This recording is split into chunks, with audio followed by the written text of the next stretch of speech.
जय श्री कृष्ण। दोनों हाथ उठाकर बोलिए जय श्री कृष्ण। प्रेम से बोलिए जय श्री कृष्ण। भक्तों, श्रीमद् भागवत का प्रारंभ महाभारत के अंतिम दृश्य से होता है। महाभारत का युद्ध समाप्त हो चुका है। दुर्योधन मरणासन अवस्था में पड़ा हुआ है।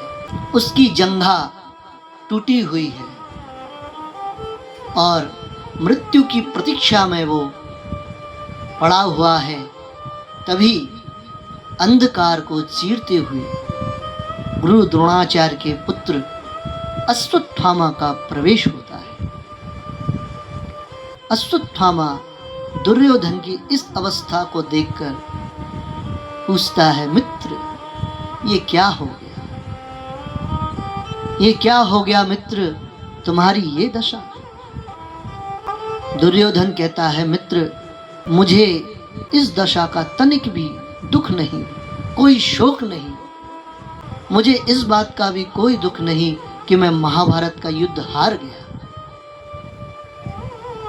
मुझे इस बात का भी शोक नहीं कि युद्ध में मेरे 99 एक से एक बलशाली, एक से एक वीर भाइयों को वीर गति की प्राप्ति हुई। और मुझे इस बात का भी दुख नहीं कि मैं अब मरने वाला हूं। इस बात का भी दुख। देखिए, जो दुर्बुद्धि होता है, जो दुराचारी होता है, जिसके मन में ईर्ष्या भरी होती है, उसके विचार देखिए, उसकी सोच देखिए। दुर्योधन कहता है कि मित्र मेरे भाई मर गए, मैं युद्ध हार गया, मैं मरने वाला हूं। इन सब का मुझे कोई दुख नहीं। दुख है तो बस इस बात का कि उन 5 पांडवों में से मैं एक को भी ना मार सका। मैं एक को भी ना मार सका। मित्र, अगर इस युद्ध में पांडवों के 5 भाई में से कोई एक भी मर जाता तो मुझे युद्ध हारने का और मरने का कोई दुख नहीं होता। कोई दुख नहीं। ये है दुर्बुद्धि, दुराचारी की बुद्धि। और आज के समय में भी पहले तो सिर्फ एक दुर्योधन था, अब हर घर में दुर्योधन है। आजकल कोई अपने दुख से दुखी नहीं, दूसरों के सुख से दुखी है। अश्वत्थामा कहता है, मित्र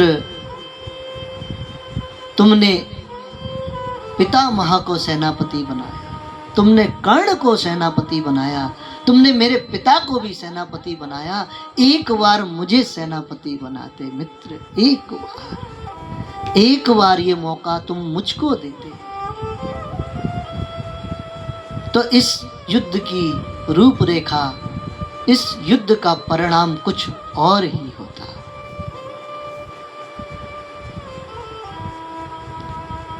इस युद्ध का परिणाम कुछ और ही होता मित्र, अगर तुम मुझको इस योग्य समझते, अगर तुम मुझको सेनापति बनाते। दुर्योधन कहता है, मित्र अगर ऐसी बात है तो आओ आज मैं तुम्हें सेनापति का पद प्रदान करता हूं। आज से तुम इस राज्य के सेनापति, आज से तुम मेरे सेनापति। तभी दुर्योधन ने अपनी जंघा में से निकलते हुए रुधिर रक्त से अश्वत्थामा का तिलक कर दिया और उसको सेनापति घोषित कर दिया। देखिए, कहते हैं कि दुष्ट का संग भी दुष्टकारी होता है। अश्वत्थामा गुरु द्रोणाचार्य का पुत्र, यशस्वी तेजस्वी ब्राह्मण, किंतु वह संग करता है दुर्योधन का। और आज उस दुष्ट दुराचारी के रक्त का स्पर्श भी अश्वत्थामा को हो गया है। अश्वत्थामा की बुद्धि विकृत हो गई। आज एक ब्राह्मण बालक की बुद्धि विकृत हो गई। अश्वत्थामा ने कहा, मित्र, तुमने कहा अगर मैं एक पांडव को भी मार पाता तो मुझे दुख नहीं होता, मैं शांति से मर सकता था। तुम एक पांडव की बात करते हो, मैं 5 पांडवों को मार कर तुम्हारे पास लाऊंगा। मित्र, ये मेरा तुमसे वादा है। दुर्योधन कहता है, विजयी भव। अश्वत्थामा वहां से चल देता है। देखिए, जब बुद्धि विकृत होती है, जब बुद्धि में दुष्टता प्रवेश कर जाती है, तो मानव को अच्छे बुरे का कोई भान नहीं रहता, कोई ज्ञान नहीं रहता। आज अश्वत्थामा अंधेरे में पांडवों के शिविर की ओर चला है। वह रात्रि काल में ही पांडवों पर, सोते हुए पांडवों पर प्रहार करके उनको मारना चाहता है। इस इच्छा से वह पांडवों के शिविर की ओर चला है। किंतु मेरे प्रभु प्रेमियों, पांडवों की रक्षा स्वयं भगवान करते हैं। कहते हैं कि जाको राखे साइया, मार सके न कोई, बाल न बाका कर सके, चाहे जग भैरी होए। जिनके रक्षक स्वयं भगवान श्री कृष्ण हो, उनको भला कौन मार सकता है? जिनकी रक्षा स्वयं कालाधिपति करते हो, उसका काल भी क्या बिगाड़ सकता है? आज भगवान समझ गए, उनसे क्या छिपा है, उनसे क्या छिपा है। मेरे प्रभु 5 पांडवों को लेकर रात्रि में भ्रमण के लिए निकल जाते हैं। और विधि का विधान देखिए, उस शिविर में आकर आज पांडवों के 5 पुत्र सो जाते हैं। और ये बड़ी अद्भुत बात है कि 5 पांडवों के पुत्र बिल्कुल 5 पांडवों की ही तरह है। भीम के पुत्र बिल्कुल भीम की तरह कद काठी देखने में, अर्जुन के पुत्र बिल्कुल अर्जुन की तरह कद काठी देखने में, 5 भाइयों के पुत्र 5 पुत्र उनके ही जैसे देखे। अगर उनको दूर से आता हुआ देखें तो लगेगा 5 पांडव ही आ रहे हैं। आज वो शिविर में सो गए हैं। तभी अश्वत्थामा रात्रि में आकर उस निर्दयी ने उन 5 शिशुओं का, 5 बालकों का पांडव समझकर सर धड़ से अलग कर दिया। देखिए पापी की क्या विकृति है। 5 सरों को लेकर आज अश्वत्थामा पोटली बनाकर दुर्योधन की ओर चल पड़ा है। हिंसा, दया की कोई भावना ही नहीं। आजकल हर प्राणी भी ऐसा ही होता जा रहा है। मानव में मानवता नहीं बची है। हिंसा की प्रवृत्ति आ गई है। लोग एक दूसरे को मारने में, काटने में कोई कसर नहीं छोड़ रहे। जहां देखो हिंसा ही हिंसा। तो अश्वत्थामा आज उन 5 पांडवों के 5 पुत्रों के सरों को लेकर चल पड़ा है। उसके हृदय में प्रसन्नता है। आहा, मैंने आज विश्व का सबसे बड़ा कार्य किया। सोते हुए 5 पांडवों को मैंने हत्या कर दी।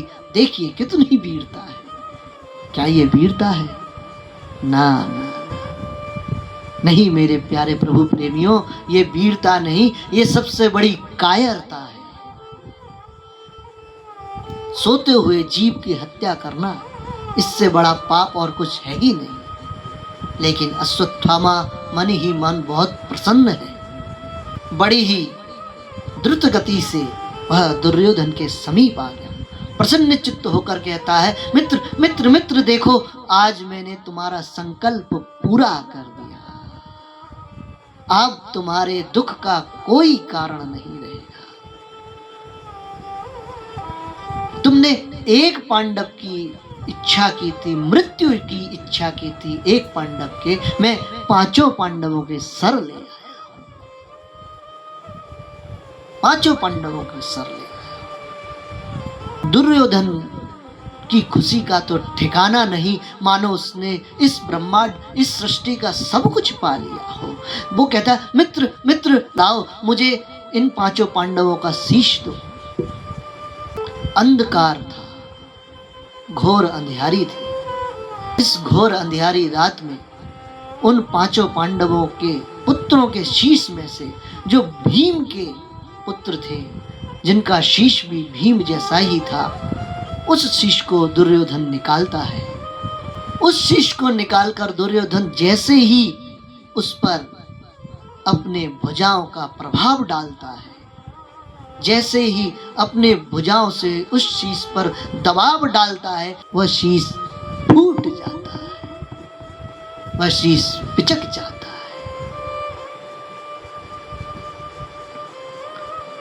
उस सर के पिचकते ही दुर्योधन कहता है, मित्र कुछ गड़बड़ है, कुछ गड़बड़ है मित्र, कुछ गड़बड़ है। शायद तुमसे कुछ भूल हो गई है मित्र, क्योंकि भीम का शीश अगर होता तो मैं चाहकर भी अपने भुजाओं का सारा बल लगाकर भी उस शीश का कुछ नहीं बिगाड़ पाता, लेकिन ये तो इतना कोमल है कि मेरे भुजाओं का दबाव ही सहन नहीं कर पाया। मेरे हल्के से दबाव देने से ही यह शीश पिचक गया। कुछ गड़बड़ है मित्र, कुछ गड़बड़ है। जब दुर्योधन ने उन 5 शीशों को गौर से नजदीक से देखा, दुर्योधन के मन से चित्कार निकली है। दुर्योधन कहता है कि हे पापी, तूने ये क्या कर दिया? अरे युद्ध में ईर्ष्या तो मुझे पांडवों से थी, इन अबोध बालकों का क्या दोष? हे पापी, तूने ये क्या कर दिया? आज दुर्योधन को परम दुख हुआ है, बहुत कष्ट हुआ है। उस दुख की पीड़ा में दुर्योधन ने अपने प्राण त्याग दिए। दुर्योधन को वरदान था कि जिस क्षण उसको हर्ष और शोक दोनों एक साथ होंगे, तभी उसके प्राणों का अंत होगा, तभी उसकी मृत्यु होगी। तो आज दुर्योधन को हर्ष और शोक दोनों हुए। जब उसने उन 5 पांडवों के पुत्रों के शीश को पांडवों का शीश समझकर अपने हाथों में लिया है, तो उसको परम हर्ष हुआ है। और जब उसने गौर से, ध्यान से उन शीशों को देखा और अपने वंश के पुत्रों को ही देखा, तो दुर्योधन को परम शोक हुआ है और दुर्योधन के प्राणों का अंत हो गया है। प्रेम से बोलिए जय श्री कृष्ण।